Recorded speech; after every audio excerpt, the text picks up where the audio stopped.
আসসালামু আলাইকুম বন্ধুরা, তোমরা সবাই কেমন আছো? রাইসা অ্যান্ড রামিসা কিচেনে দেখো একটা চটজলদি রেসিপি নিয়ে চলে এসেছি। এই রমজান মাসে এই চটজলদি রেসিপিটা জেনে থাকলে তোমাদের খুব সুবিধা হবে।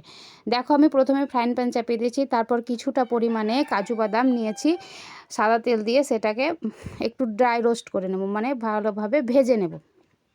দেখো আমি কিভাবে বাদামটাকে ভাজছি, দেখো লাল লাল হয়ে এলে বাদামগুলোকে এবার তুলে নেব। তারপরে দিয়েছি চিনে বাদাম সেটা দিয়েছি, সেটা দিয়েও খানিকটা নাড়াচাড়া করে ভেজে নিতে হবে।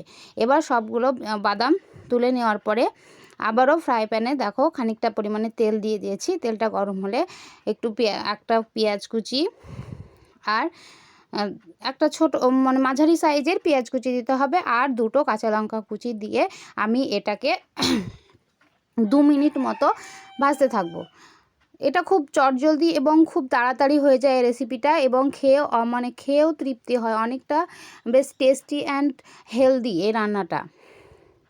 দেখো পেঁয়াজটাকে লাল লাল করে ভেজে নিতে হবে।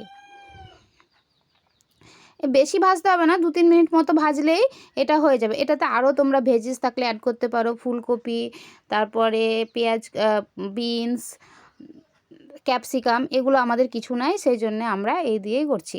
দেখো রঙের জন্য একটু হলদি দিয়ে দিয়েছি,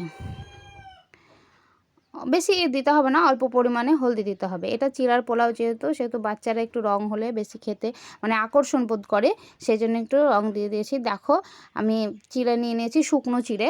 এবার এটাকে ভালোভাবে বেসিনে ধুয়ে নেব। দেখো ধুয়ে নিয়েছি। এবার ধোয়ার পরে এবার ওই পেঁয়াজ ভাজার মধ্যে এটাকে ফেলে দিলাম। এটা খুব ঝরঝরে হয় এভাবে করলে, আর ভিজিয়ে রাখলে গোটা গোটা দলা দলা পাকিয়ে যায়। দেখো এটাকে এবার ভালোভাবে নেড়ে নেড়ে আমি এটাকে সব কিছুর সঙ্গে মাখিয়ে নেব, এবং মাখাতে মাখাতে দেখো কেমন ঝরঝরে হয়ে যাবে, পোলাওয়ের মতোই হয়ে যাবে। দেখো এভাবে আস্তে আস্তে আলতো আলতোভাবে সবগুলো দিয়ে ভালোভাবে করে নিতে হবে। দিয়ে দেখো ভেজে রাখা কাজু, চিনেবাদাম আমি এর মধ্যে দিয়ে দিলাম, দিয়ে ভালোভাবে নাড়িয়ে নেব। এবার এবার পরিমাণ মতো লবণ আর চিনি দিয়ে, দেখো পরিমাণ মতো লবণ আর চিনি দিয়ে এটাকে নামিয়ে নিতে হবে। এবং রোজার সময়, এটা ইফতারের সময় যদি থাকে, এটা একটা খুব মানে হালকা তেলের খুব টেস্টি খাবার।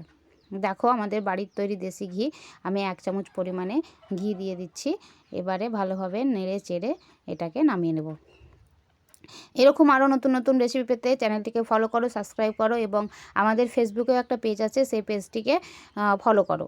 এবং যারা এই চ্যানেলে নতুন, ইউটিউবে